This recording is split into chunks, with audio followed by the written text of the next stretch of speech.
To quickly preface my recent experiences, I believe it's important to know a few things. I'm a 27-year-old female. I've lived in my house going on 13 years. The house belongs to my maternal grandparents, and my family moved in originally to help take care of my ill grandmother. She passed away 3 years ago, but we continue to stay to help take care of my grandfather now. My grandfather is the second person to have ever owned this house. The couple previously bought it when it was built in the 70s, and only stayed for a few years before moving away. The point of all this being that my house does not have an extensive history, since my family has more or less been the only people ever to live here. I've never liked living here. We moved in the end of my sophomore year of high school, and since day one, I've always been uncomfortable. My home is a breeding ground for negativity. To avoid airing out the details of my family's personal issues, I'll just say that tension is always high in my house. People are constantly fighting, and mental illness runs rampant in my bloodline. The air is just thick with aggression and suffocating amounts of stress all the time, that it's no surprise to me that paranormal stuff happens. It started out with small things, like hearing someone call my name when no one had, finding lights turned on when they were off, seeing things in the corner of my eye, items going missing and then appearing again suddenly, or feeling a cold chill on my back like someone is behind me but nobody's there. Truthfully, I didn't pay much mind to that stuff. I found it odd, but not creepy enough to keep me up at night. Then 2013 happened. I started having insomnia all of a sudden. I've had bouts of insomnia before, but this was different. It was as if my body wouldn't let me go to sleep, like it was waiting for something. It started to be that late in the night, I would smell something burning, not like that campfire smell or the aroma of cooking, but like something was actively on fire. The first time I smelled it, I jumped up immediately and ran throughout my house to check and make sure it wasn't burning down, with everyone unaware. It's a small single-floor home, with no basement and no crawlspace attic, so I ran through it quickly, checking every single room. I touched the walls, and I touched the ceilings to feel for heat. Nothing. There was nothing. I looked outside to check the neighboring houses and our shed, all the while with the intense smell of fire lingering in the air. But still, I saw nothing. The smell was so strong, I felt like I was choking on it, until suddenly, after a few minutes, it was gone. This continued to happen for weeks straight. Every night the smell would come to me, and every night I would begin my routine of checking my house. I got so paranoid that something was actually going to be on fire that I wouldn't allow myself to just ignore it. I began doing nightly walks around the outside of my house to check every possible place for a fire, but never saw a thing. About 2 weeks into my nightly walkthroughs, I began noticing these small sparks of light on the ceilings that would follow me through the rooms. The light was like a dying sparkler, small bursts of brightness that would travel above my head as I walked.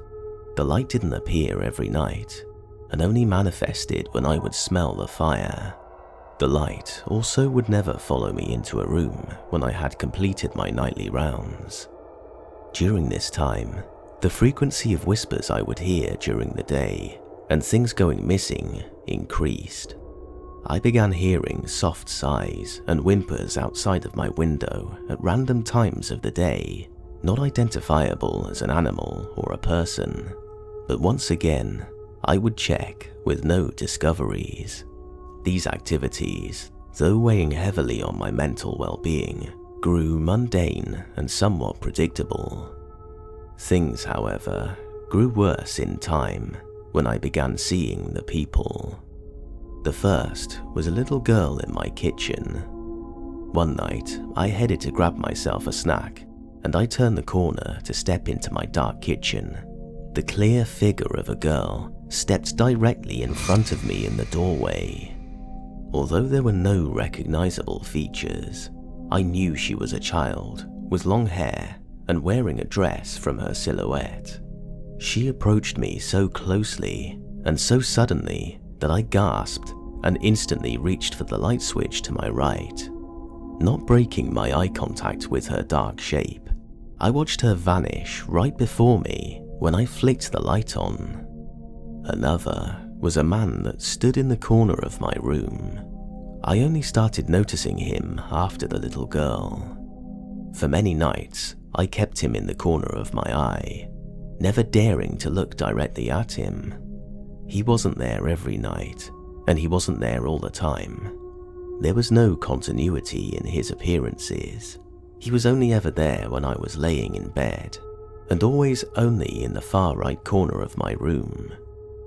Eventually, I got the courage to look directly at him. Once again, no distinguishable features other than a masculine build, roughly 5'10" if I had to guess, and he wore a hat.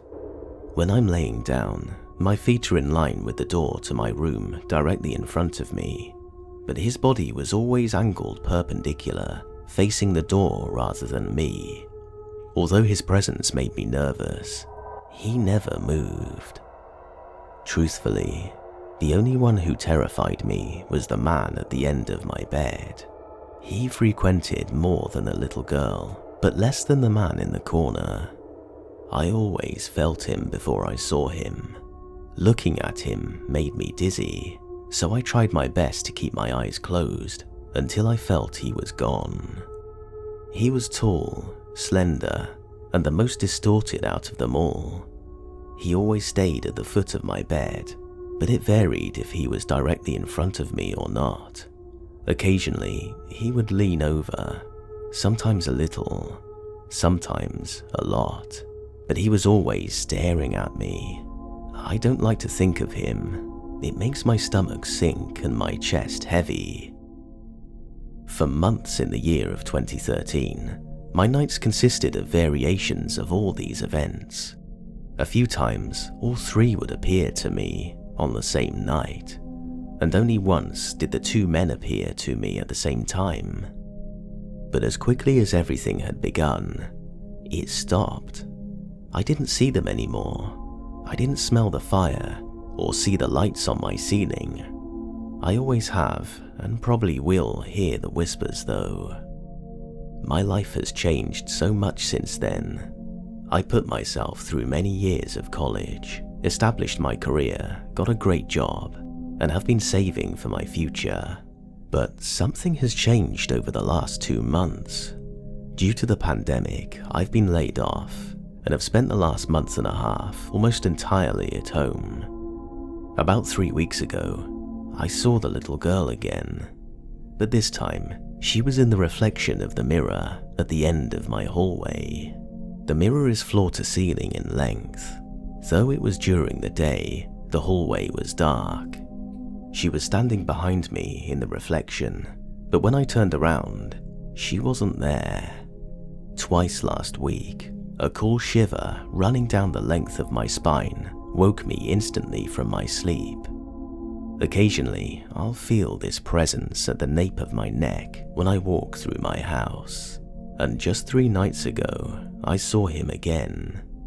When I sensed him at first, I thought I was going to pass out. My stomach turned and my vision blurred. When I finally allowed myself to look, there he was. Only this time, not at the end of my bed where I thought he would be, but on the side of me, much closer. I wanted to cry so badly, but was so frightened, I could only hold my breath for what seemed like an eternity. When I had felt that he was gone, I rushed to turn my lights on.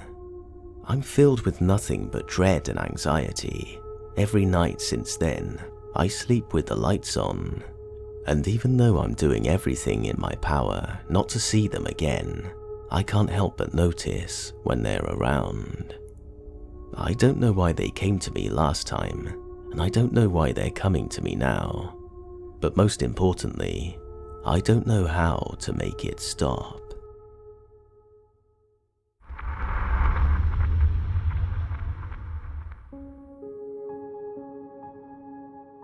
I am the youngest of 2 daughters, my sister Isabel being a year older than me, and we are polar opposites, physically, mentally, and emotionally. Isabel is a buxom version of my father, her body having developed quite early. Both of them are control freaks who think that their word is law and they should get away with whatever they want, with no one having any right to refuse, but they can never make a stand against my mother, who is a mostly reasonable and calm, nurturing person. The thing is, when she loses her temper, no one wants to cross her, because she is a tsunami. There is no one who gets in her way. I am just like her. During her youth and when she reached adulthood, with an underdeveloped body that caused many to always mistake us for being younger than we were. I also have her somewhat aloof attitude with strangers, but I'm super sweet with people I care about.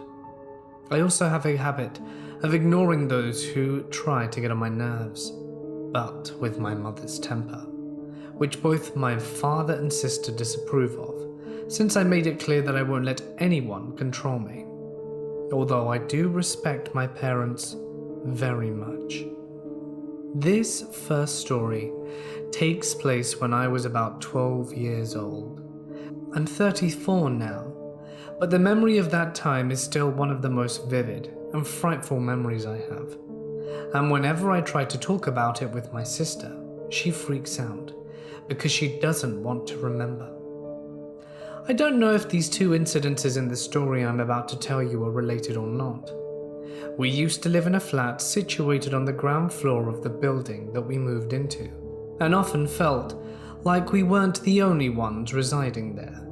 Many times out of the corner of our eyes, we would see someone peeking at us from around the corner of wherever we were, but whenever we looked, there was no one there. Although we had neighbors also living on the ground floor and 2 stories above us, we were mostly the types to keep to ourselves, mainly because our parents were quite protective of us, partly because my older was constantly being reported by neighbors and schoolmates flirting with a guy who caught her fancy, even though she was only 13. We had chosen that particular flat on the ground floor due to the fact that my mother, Rosaline, suffered an accident when I was 7 where she broke her hip and had to have it replaced with a metal joint. She walked with a limp and had to support herself with a cane whenever she moved about. This first incident occurred one night during a weekend, Saturday, a few months before my mother was diagnosed with leukemia. None of us had turned in yet, so we were all still awake, although we were getting ready for bed since it was already 10 p.m. Our German Shepherd puppy, Bonkers, was in the bedroom that I shared with my parents and my older sister, resting his chin on my mother's lap and dozing as she scratched the area behind his ear as she read the true life story section of Reader's Digest. My father, Edgar, was reading the newest edition of Car and Driver, while my sister Isabel was reading a teenage romance. I, however, had been reading The Hound of the Baskervilles. I went to the toilet to answer a call of nature, and after I finished with my business, washed my hands and exited the bathroom, turning off the light as I did so. After I turned off the bathroom light, I noticed that the beaded curtain hanging in the doorway at the end of the corridor that led to the dining room and living room was moving, as if someone had just passed through. We never turned off the lights in those parts of the house, since the living room had only one window, but the dining room had none, so everything would be close to pitch black, even in broad daylight, if we did not keep the lights on. I thought it was Isabel, probably going to get a drink before bed, since she always had the habit of doing that. So naturally I followed to see what she was going to swipe from the fridge. The fridge was in the dining room, since the kitchen was quite small and didn't have enough space to accommodate it comfortably. When I reached the dining room, I was surprised to see that there was no one there, when suddenly I felt an unexplainable chill go through my body, followed by a feeling of terror that made me shake all over. I turned and raced back down the corridor to the bedroom, realizing that something was behind me, chasing me, trying to get its nightmarish hands on me. I could almost feel its breath on my neck, and an unspoken command to turn and see what it was. But thankfully, I was too scared out of my head to heed those words, and upon reaching the bedroom door, I wrenched it open, barreling inside, ignoring my father's booming roar of a, "God damn it, Eleanor, what the hell are you doing this time of night?" I looked at him long enough to see the fury on my father's face, and that Isabel, my mother, was there with him. The two looked surprised before Bonkers sprang to his feet, alert. His ears were perking up before he started growling, as I slammed the bedroom door shut and locked it. Suddenly, something slammed against the door, the impact shaking the wood violently. Bonkers began barking at the top of his lungs, his eyes on the door as I turned and ran into my mother's arms, terrified beyond words. What the hell? No sooner had Isabel spoken when a demonic growl sounded outside the door, followed by scratching. I think I fainted at that point, because when I opened my eyes, it was 6 a.m. and the sun was rising. My mother was lying beside me, still awake, with both her arms around me like she didn't want to let me go. Ever. Bonkers was on my stomach, his tiny paws on my still flat chest, as if trying to protect my heartbeat. My father and Isabel must have dozed off sometime during the night, the former propped up near the footboard of the king-size bed that my parents shared, the latter on my father's side of the bed behind my mother. "How are you feeling, baby?" my mother asked, gently brushing the hair from my face, when I turned to face and hug her, after scratching Bonkers behind the ear. The terror from the previous night came back to me, and I started to cry. My mother held me, the way she always did. It took a long time for me to calm down, but when I finally did, I managed to tell everyone present, Bonkers included, what exactly had happened the previous night. I will never forget the look on their faces when I was done, but needless to say, the end results were that Mama's friends were called to cleanse the house and burn sage. A priest was also asked to do a blessing, although none of them stopped the nightmares that plagued me after it. If only it worked. 3 months later, we were told that my mother had leukemia, and my world fell apart. It was also around the time that the second incident occurred, just after I had forgotten about the night terror I'd experienced. It was summer vacation, so we were allowed to sleep in.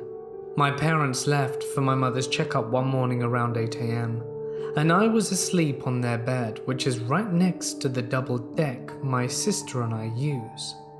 My sister was sleeping on the upper bunk, and barely 15 minutes after my parents left, I heard someone saying, "Psst," from the foot of my parents' bed. I thought it was my older sister, so I didn't pay it any attention and tried to go back to sleep. Suddenly, I felt something change, and then an ominous, demonic growl sounded from the foot of the bed. I don't remember ever moving so fast in my preteen years. I threw the covers and scrambled onto the upper bunk, where I found my older sister still sleeping, but my arrival jolted her awake. Before she could snap at me for waking her so suddenly, we heard the growling again, only this time it came from the spot on my parents' bed that I had just vacated, and we felt like something was glaring at us, even though it was broad daylight and there wasn't anyone else in the room but us. My sister and I huddled together under her blanket, and I could feel that whatever was there was watching us as we lay there the whole time. Since the bedroom door was on the other side of the room, there was no way that we could get out. When our parents came back from the hospital, they found us shaking, and we couldn't even speak. When we finally could talk, we told them what happened. It was obvious they believed us, and didn't leave us for the rest of the day. I remember clinging tightly to my mother for that whole week. And when my older sister and I managed to talk about what happened, she told me one of the things that had freaked her out about the encounter was how white my face was and how scared I'd looked, since I was always the braver one of the two. She said that the last time she had seen me look so scared was on the night that I had been chased into the bedroom by what she suspected was a demonic spirit. My mother succumbed to the leukemia that tore at her body during Christmas of that year, and in losing her, I lost the one person who had ever truly loved me. For the next story I wish to share with you, it's important to note that I am from the Philippines. I've had several paranormal experiences since I was a child, including the ones from earlier, although they are most limited to seeing figures out of the corner of my eye that aren't there when I look, or the feeling of another presence with me, and knowing that I am not alone. Although there is an encounter where I saw a figure as clear as day in the wee hours of the morning that still haunts me. I was 16 years old this time, and spending the weekend with two of my cousins from my late mother's side, since my father was going to be working to fill in a co-worker who had taken a few days off due to his wife giving birth to a new child. I arrived at my aunt's house on a cloudy Friday evening that promised a heavy night of rain with some overnight clothes, and my cousins, Erin and Will, aged 11 and 8 respectively. We were happy to see them, and after dinner I helped the housekeeper with the dishes while my aunt gave the kids their pre-bedtime baths, and soon we were all settled in for the night. I was given the guest room, overlooking the backyard that had a huge tree that bears a fruit that we call chico here in the Philippines. After a quick Google Translate, I learnt that it's called sapota, or may be known as mud apple or nooseberry. In any case, said tree overlooks the mini swimming pool that is directly below my window. Erin came to my room with her pillow, asking if she could sleep next to me. I was more than happy to oblige, since she was my favorite amongst all the cousins on my mother's side. Her little brother Will followed a few minutes later, asking if he could sleep in my room also, but I could sense that Erin had come into my room to get away from Will, since he was her parents' preferred child, and she often felt left out. Even without saying it, I knew Erin also asked to sleep in my room, since I was one of the few people who wasn't that fond of her brother, and I always preferred her company over his. I explained to Will that if he and Erin slept in my room, his mother would be alone, and that it would be really sad. He bought onto my reasoning and bid us all good night. Erin fell asleep beside me almost instantly while holding my hand, and after a few minutes of listening to her breathing, I too fell asleep, just as the rain started to fall, with the comforting pitter-patter outside the window. Some of the branches of the tree outside the window were long and thick, and I could clearly see a figure that looked like an 8-year-old boy, standing with one of his hands resting on the trunk, as if for balance. The funny thing is that the figure was completely black, I couldn't see any of its facial features.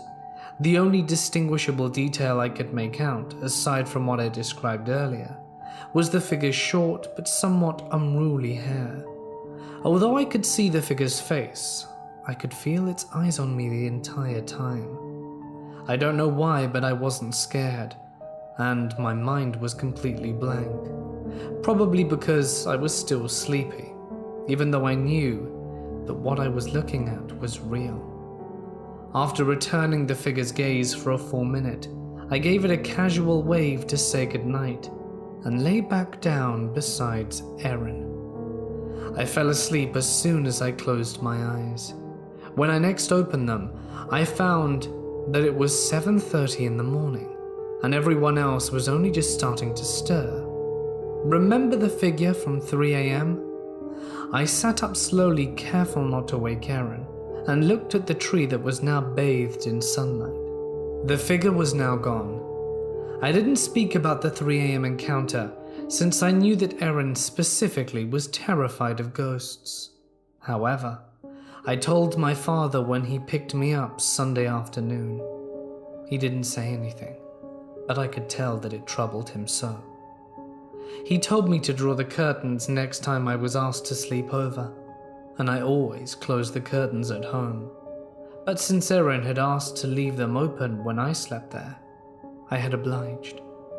What did you think the figure was? I know of these little dwarves/elves in Filipino folklore, along with some malevolent entities that my older sister and I simply refer to as plant people, since they can appear as plants or shapeshift into someone you know, only to snatch you away if you're close enough for them to grab.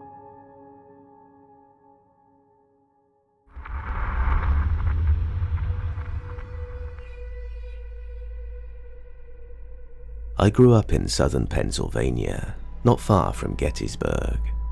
When I was 8 years old, my parents decided to build a house on vacant property surrounded by fields, and it was beautiful. I lived with both of my parents and my two older brothers who were 15 and 17 at the time. Although I grew up in the area, we only stayed in this house for 4 years. My first night there was not what I expected it to be. I was laying in my bed and had closed my eyes. Then I hear a voice that sounded like a soft whisper about 6 inches from my face say, "Help," over and over, just repeating the same word until I fell asleep. I tried my best to forget about it because I thought there'd be no way the house could be haunted. It was brand new. About a month goes by and I'm sitting on my bed, doing what I used to love doing most, which was read. I glanced up and looked at my doorway because I saw something out of the corner of my eye. At that moment, I had officially seen a full-body apparition of what appeared to be a soldier from the 1800s, but he didn't see me. He was just walking by my room very slowly. I still remember every detail of his appearance 20 years later. He was covered in blood and looked like he'd been shot or stabbed. This lasted for about 5 seconds.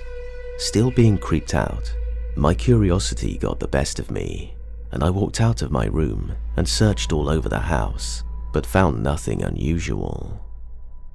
About a week or two goes by, and I'm in bed trying to fall asleep, yet again only to be disturbed before I even had the chance to close my eyes by a voice that was very deep and masculine.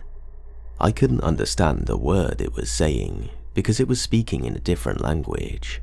It sounded annoyed and angry.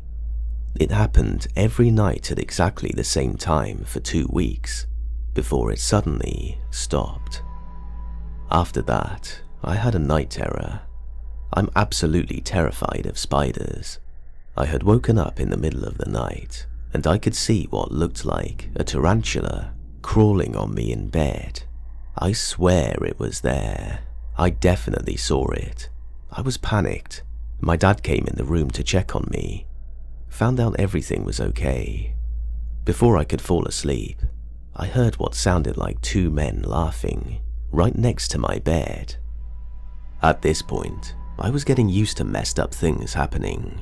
One summer, I stayed up late every night so I could watch Hannah Montana at midnight. One night, when the clock struck midnight, I heard my back door downstairs open.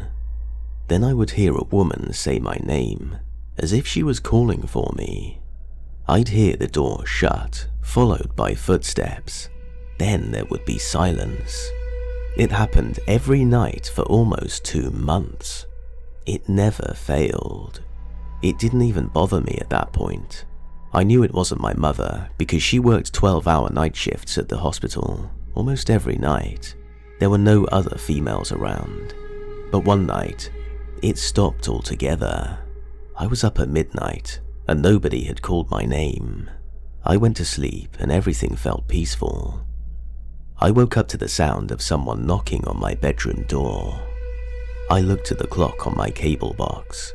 It was 3 a.m.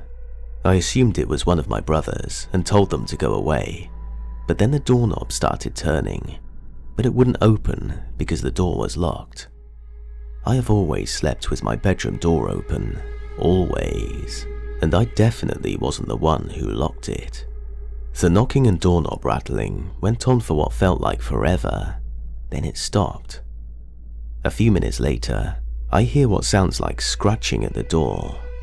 I think to myself, the hell? Is it my cat? But then the knocking, scratching, and turning of the handle started happening at exactly the same time. No way in hell my cat could do all three at once, let alone the knocking and turning my doorknob. It would happen for about 30 seconds, then it would stop. It happened at least 5 times. Sometimes the knocking would be so hard, it sounded like pounding, my whole door was shaking. Whatever was on the other side of that door really wanted to come in. It got so bad, it woke my dad up. He heard all of the commotion, and as soon as he opened his bedroom door, it all stopped instantly. He called out to me, but I was too afraid to say anything. He went back in his room and closed the door. But the same scenario repeated itself 3 more times. My dad made me sleep in his room. We never spoke about it, ever. Things seemed to be fine for a while. Then whatever was in my house struck again. My brother had got up to go to the bathroom. He turned the hallway light on, noticed my bedroom door was closed as it was across the hall from the bathroom.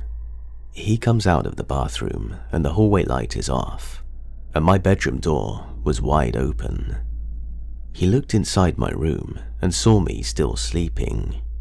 Everyone else in the house was sleeping. He woke my dad and my brother and told them what had happened, and they searched the house for a possible intruder, but found nothing. More months go by and we're all awoken by our smoke detector going off in the middle of the night. We all go downstairs in a panic, just to find out our stove was on, full blast. Big ass flame at the top of the stove, in the middle of the night. What the hell?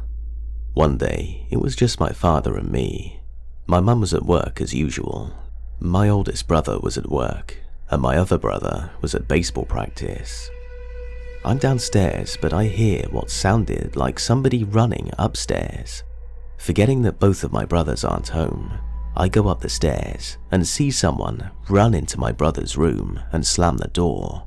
It was loud. I thought for sure it was my brother, and I wanted to go in there and see what he was up to and why he would be running around like that. I opened the door and nobody was there. I watched the door close right in front of me. I felt sick to my stomach just standing there, realizing the only other person that was home with me was my father, who was in the shower.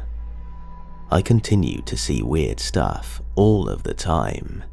One day, in the middle of the day, I saw my German Shepherd run upstairs full blast, as if she was chasing something, but I didn't see what she was chasing.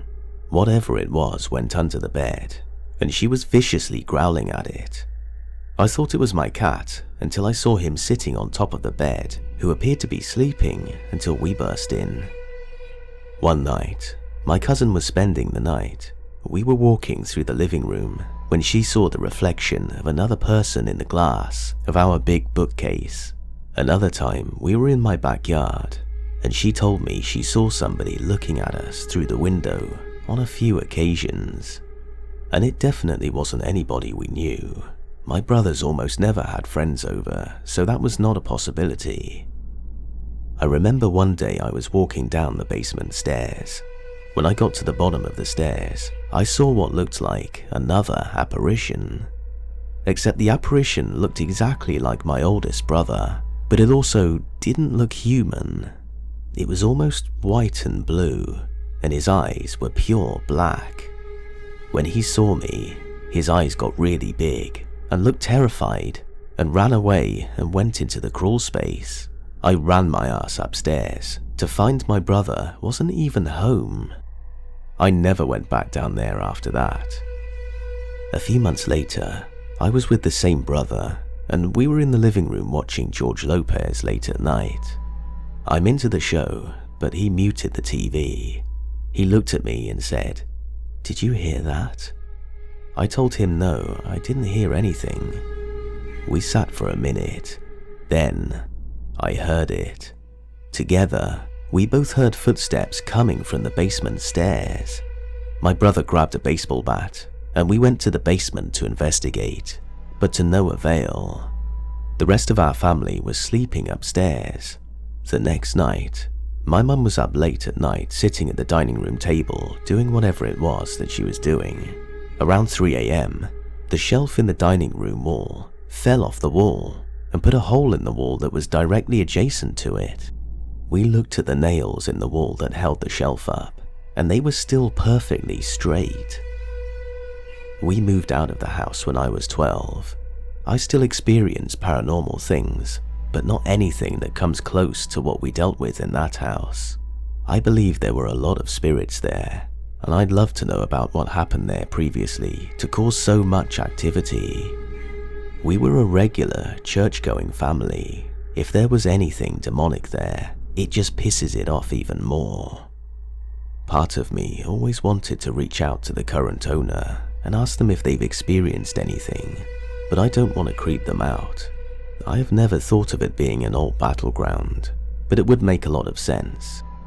The funny thing is that I had a neighbor who moved into their house right after we moved into ours, and they moved out after only 2 years. I wonder if they had anything happen too.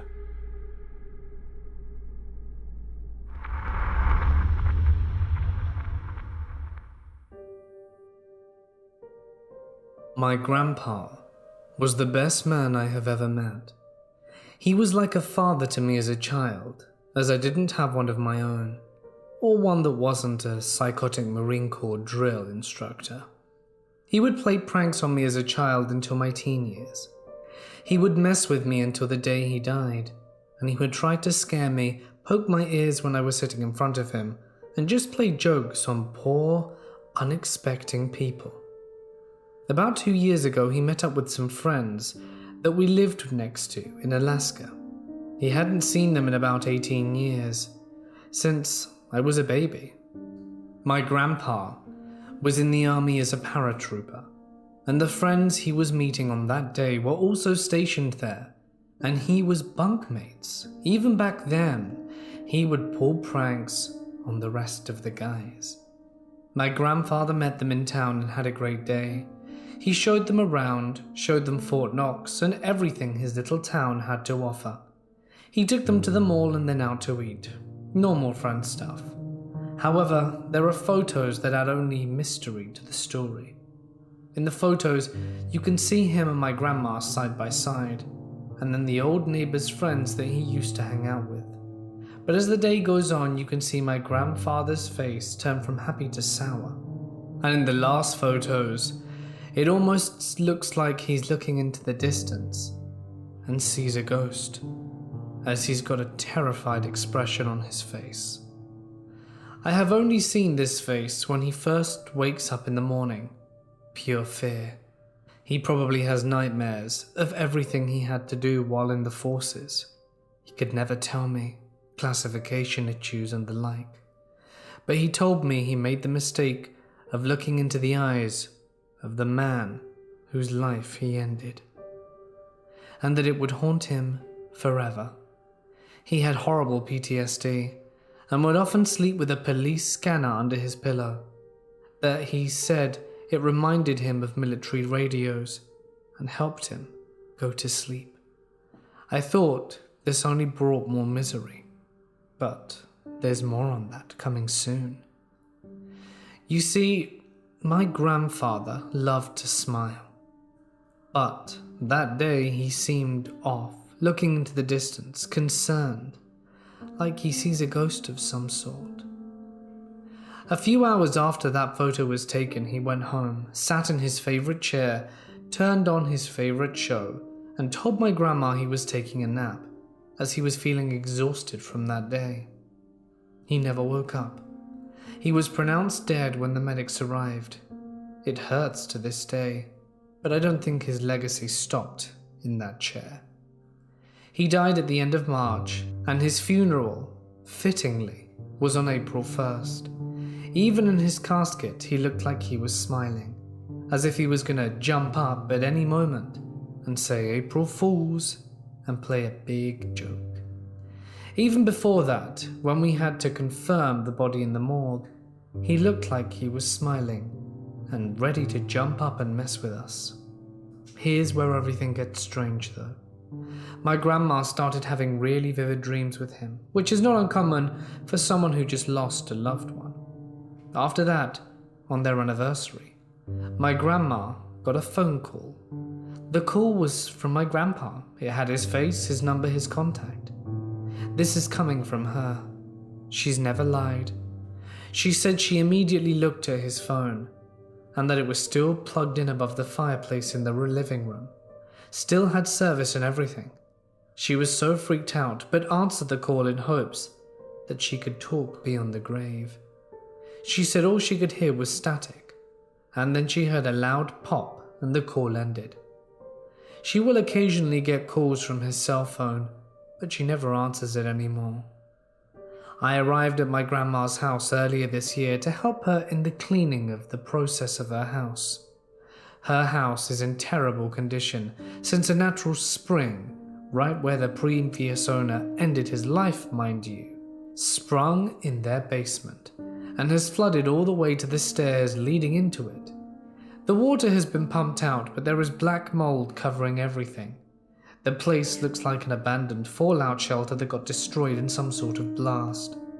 I tried to help her dig up all the old treasures from her basement, and this was the first time going down there since my grandfather had passed away.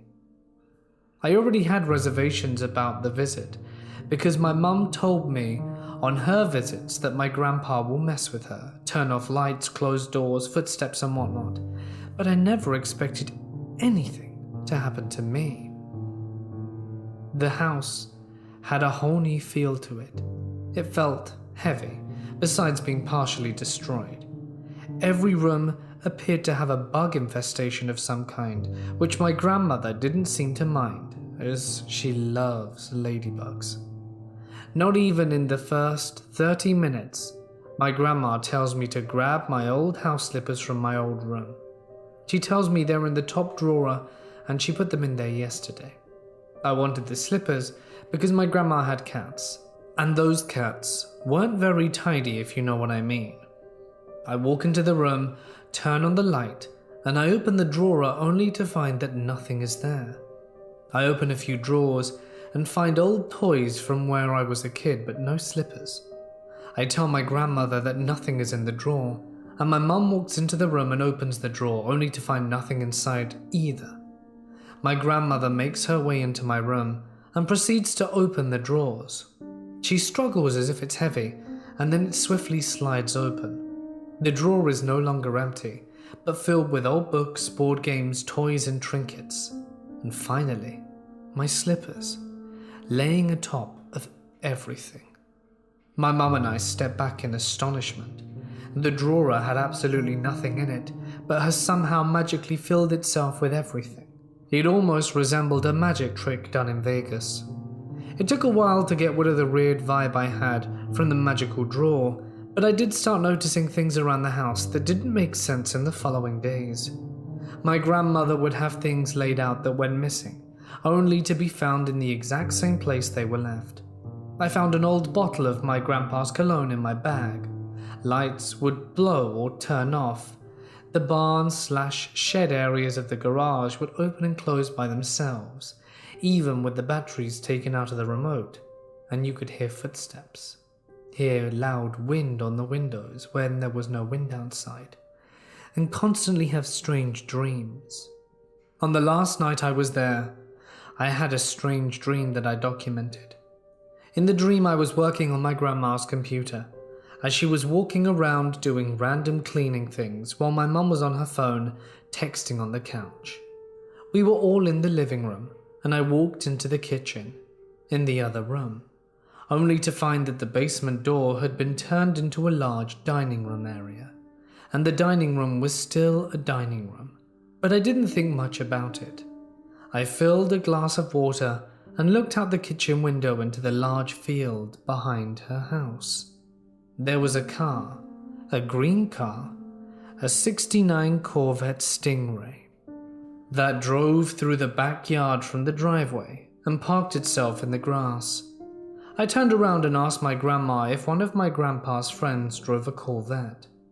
She walked into the kitchen with me and said, "No," but looked outside with me, only to find there was nothing in the backyard. She asked me what I was talking about, to which I told her about the car that had just seemed to disappear. She told me that I sounded crazy. But as I looked out the front window, I could see more cars pulling into the driveway. The first one was a teal Acura NSX.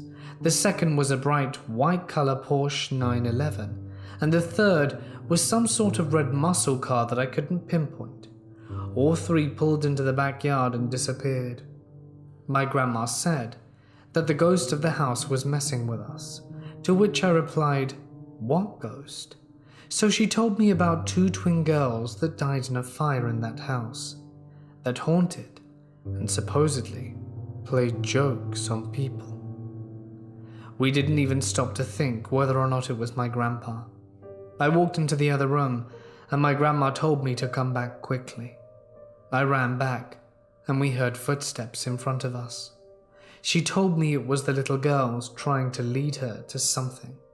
She followed them, but I went back into the other room and continued working on the computer. My mum was asking me what was going on. But hold on. Before I start this part, I do want to say that any time I'm telling this story, it happens. I will explain later. My mum asked what was going on, and I tried to explain, when suddenly we got a call. The caller ID said 0. We thought it was bizarre, so she answered it and hung up saying no one was there. Suddenly the house phone started next to me. My cell phone, my mum's cell phone, and my grandma's cell phone, we all got calls from the same number. 0. I answered them all, but couldn't remember what was being said on the phone. I remember it being important, but I don't remember what was said. I couldn't even remember what was being said when I woke up the next day. Back to the dream. My mum runs into the kitchen where my grandma is still trying to follow the footsteps that are leading in circles. I stand up and go back into the kitchen to help and just explain what happened. Suddenly everyone keeps hearing the footsteps go away and a little girl's voice laughing. We thought it was weird, and my mum followed it while I stayed back and watched. As my mum walked in front of the dining room, that was supposed to be the basement door entrance, towards me, when suddenly a bell that was tied to a Christmas tree started moving and jingling.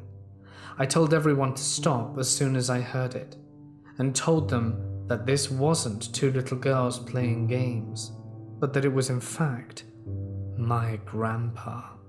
They stopped and said, "Oh yeah." For some odd reason everything stopped, and I decided for some reason that I needed a new glass of water. Oddly enough, when I went to the cabinet to get some water, There was an old clock attached to the front of it. It was ticking very loudly and reminded me of my grandpa, who again used to work on clocks of that nature. I opened the cabinet to grab a glass, but then, when I closed it, I saw a reflection of a face behind me. I turned around. I don't remember what I saw, but I remember the dream flash orange like fire. And then, I woke up. I didn't tell my family about the dream, and I kept it to myself, since we were pretty weirded out already. I then started working in a problem my grandma was having with her modem. While my grandma was on the phone with the internet company, she told me to come over, handed me the phone, and told them to talk to me. But to listen in the background. In the background you could hear a military radio. It was very distinct and sounded old. My grandparents lived near Fort Knox, about 50 miles away. Not enough for interference. They usually have Chinook helicopters fly by, but they are very loud and noticeable, and I do not recall any of them flying at the time. If you remember, my grandfather used to listen to police scanners all the time, because it would mimic the sound of the military radio which he used to comfort him, so that he could fall asleep. Later on that day we got home, and I told my mum about what happened in the dream. As soon as I got to the part about the strange phone call, with the caller ID of 0, she got a phone call. The caller ID, bunch of zeros. She'd ordered me to shut up and asked if I was playing some tech-savvy joke on her, and I assured her I was doing nothing of the sort, and that it was just a coincidence with the story. Could it have been something more? Now at night, I work at a pizza place, and sometimes me and a few friends from there will hang out after closing with the manager, and just talk, tell jokes and stories and the like.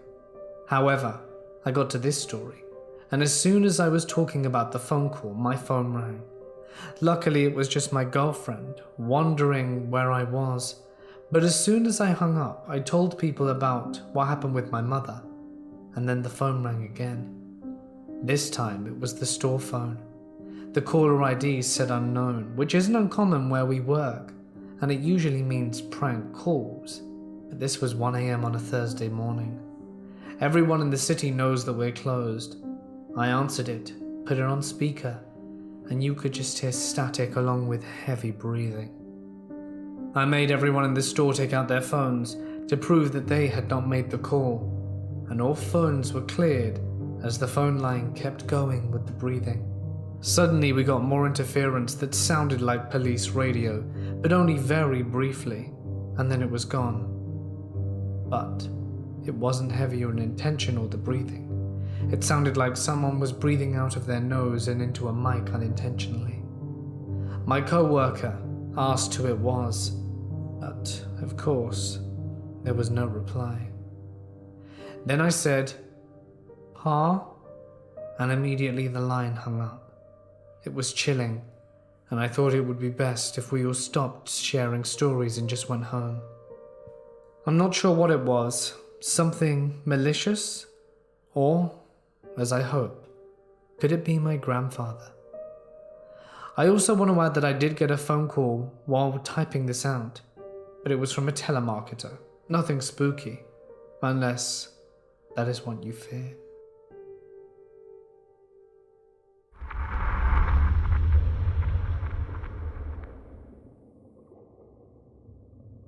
I have always told this story to friends around a campfire, or when ghost stories are prompted, but never have I told it from my perspective on the internet.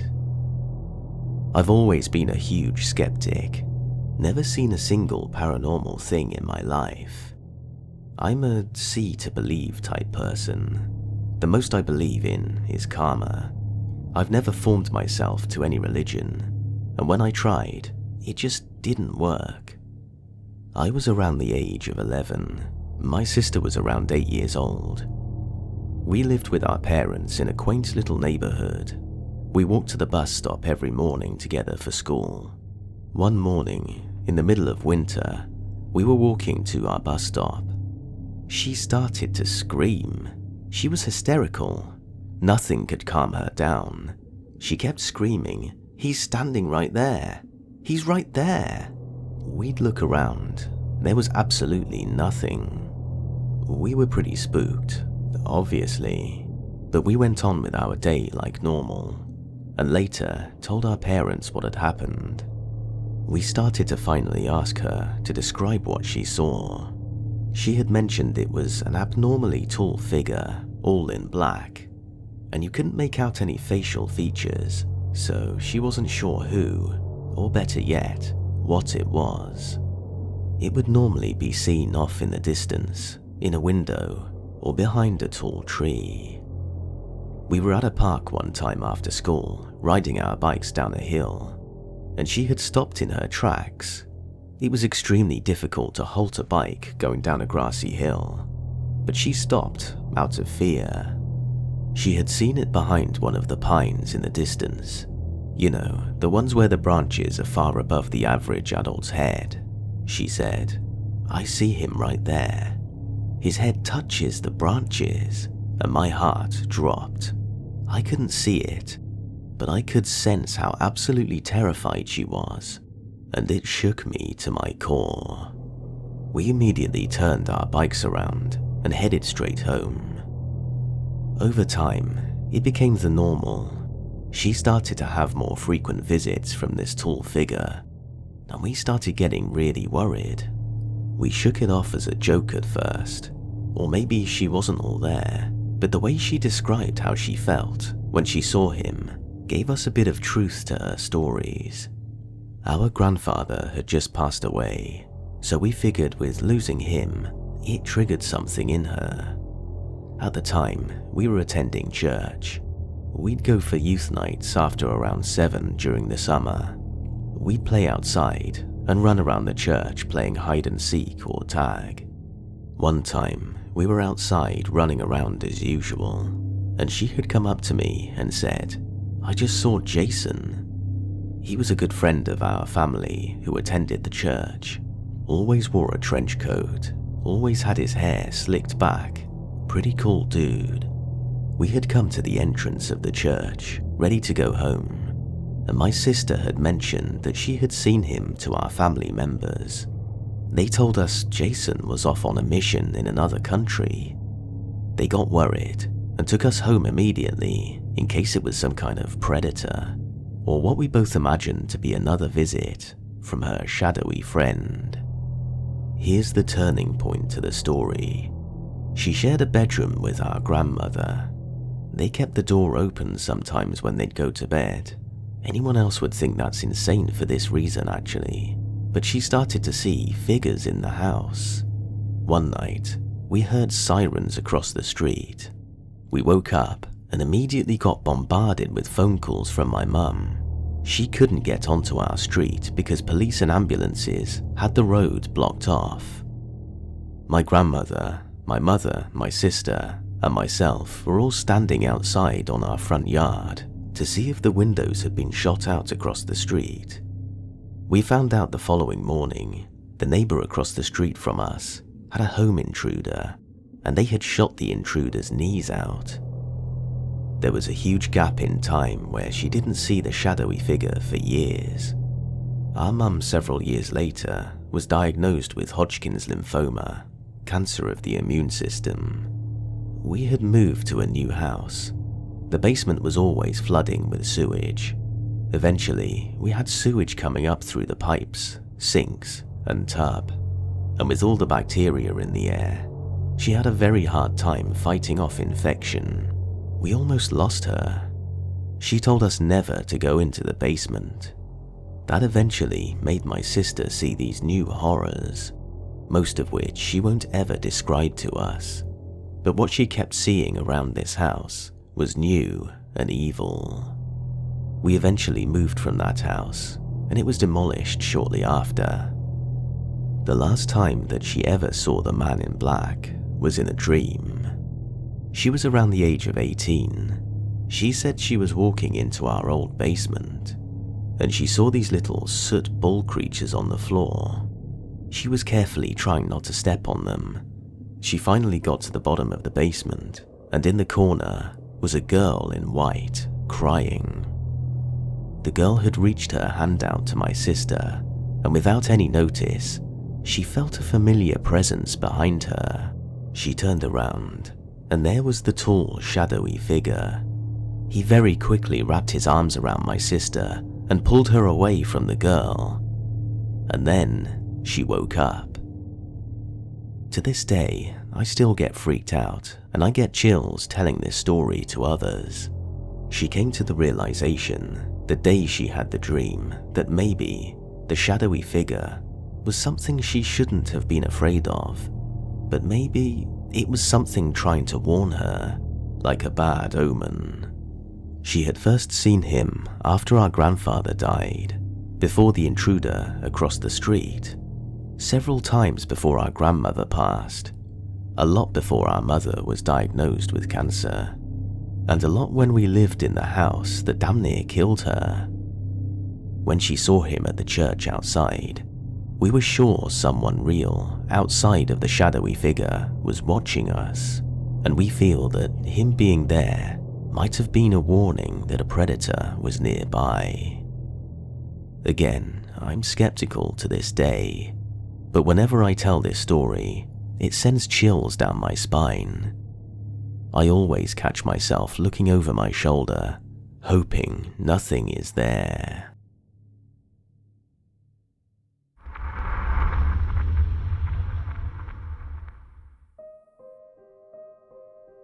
My mother and stepfather bought a house in a 70s era suburb in the late 90s. I was about 13 at the time and already having a lot of issues with depression. Typical teenager stuff. Things were tense between my older brother and my stepdad, and I wasn't having the best time with parents in general either. So we moved into this house. It seemed fine.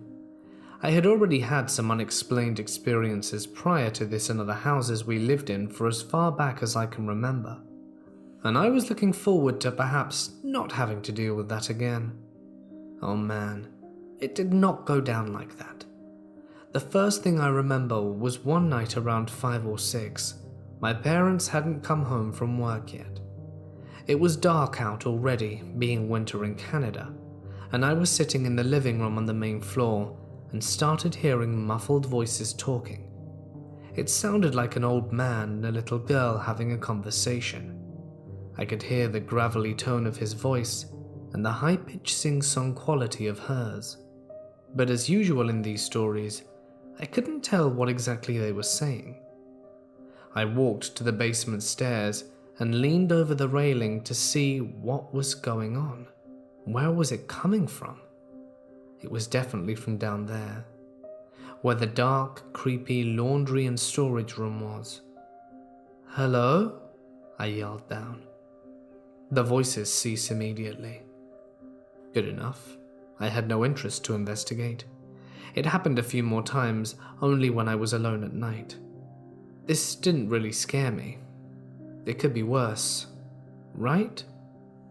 So yeah, it got worse. As my mental health started slipping further into depression land, my experiences became interesting.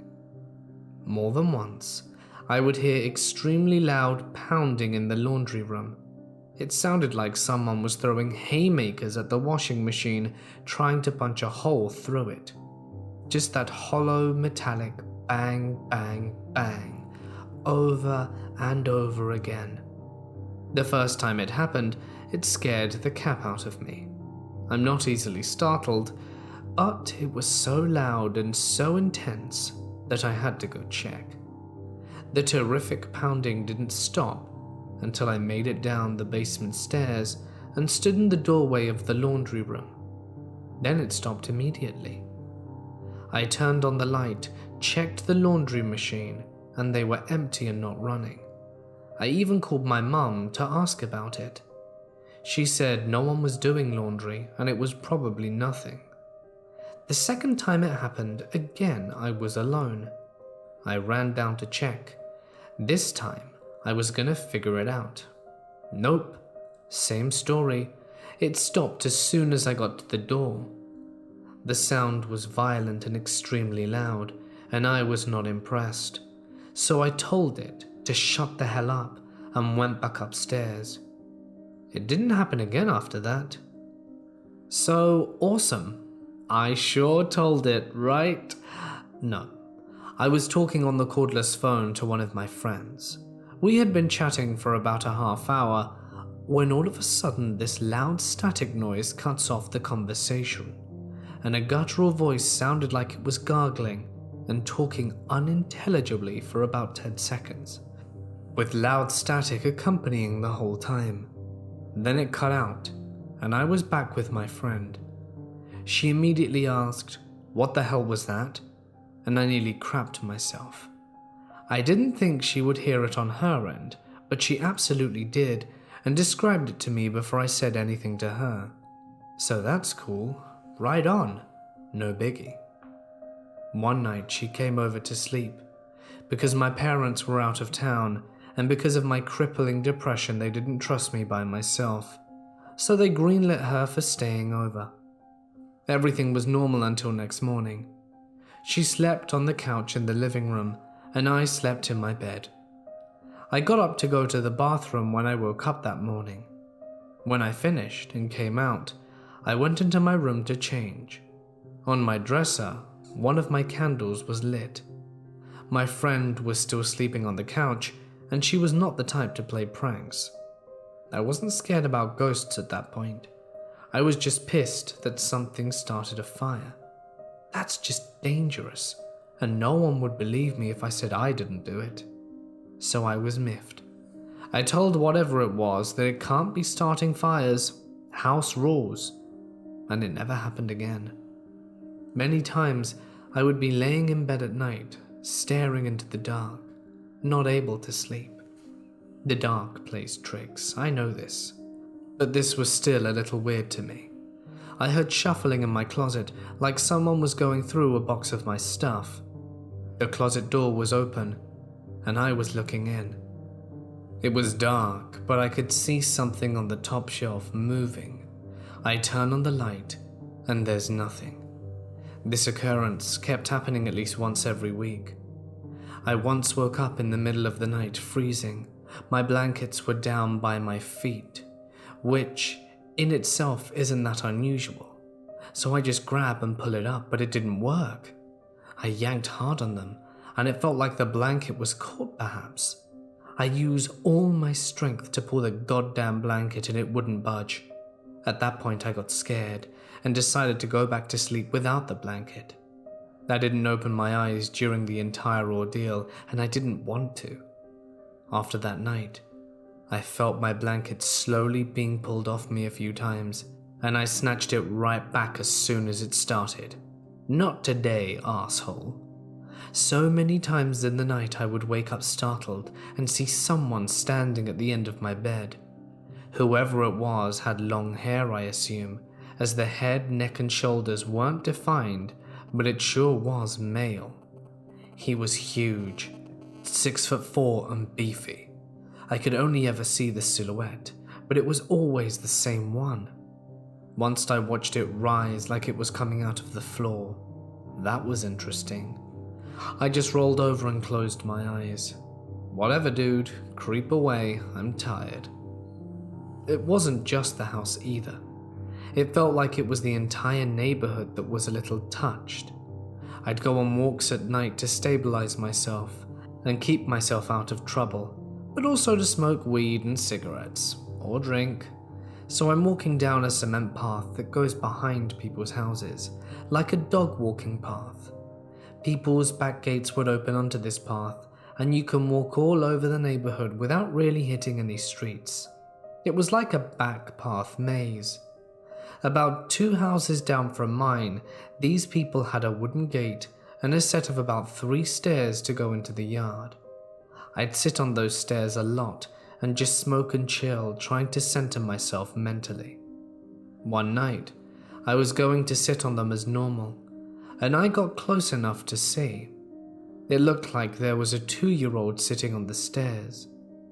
I got weirded out, because what the hell is a kid at that age doing alone outside at this time of night? I got closer and noticed that this kid didn't have a friggin' head. I could see him sitting there, his hands on his lap, overall striped shirt, and nothing above his neck. He was solid like a real person, and I could see the neck meat where it looked like his head was severed. No blood though, so I kept walking. There were parks within stumbling distance of my house that all connected to each other. The first park had a playground, the next one it connected to had an elementary school, and the third was just trees and grass. So I'm walking home at 11 p.m. Snow on the ground at -20 Celsius. Low clouds, so the light of the city reflected back and illuminated everything better than a full moon ever could. It was damn near daylight out there, and I could see from one end of the park to the other. At the furthest end, I saw a black form moving quickly. I figured it was a cat or rabbit or something, and then a second, and then a third. I started getting worried it was coyotes. They moved fast and were definitely running. They crossed back and forth and began heading in my direction. They crossed over each other as they got closer, and over the span of about 10 seconds, they had gotten about halfway to me. Then they disappeared. At first, I thought maybe they dove under some new snow, or something like that, but the entire time I didn't hear a sound, no paw on crunchy snow, no animal calls, nothing. After that, I started getting a really bad feeling any time I even looked into the park from the street. Fast forward to when I was 23, and had to move back there after screwing up my life. I ended up having to stay in the bedroom in the basement, as they had converted my old room into a study. I'm sitting at my desk reading, when I hear something rustling in my closet. Ah, memories. It seriously sounded like there was a raccoon tossing things looking for food. So I get up and turn on the light. The noise persists, which confused me, as I'm used to things stopping when I take notice. So I go into the closet and start hauling everything out, convinced I was going to find a mouse or something. The entire time I searched that closet, these noises continued, and after hauling the last thing out and scouring for signs of poop or holes, the noises finally stopped. I have many other stories about places I've lived in, but these have been some of the more intense.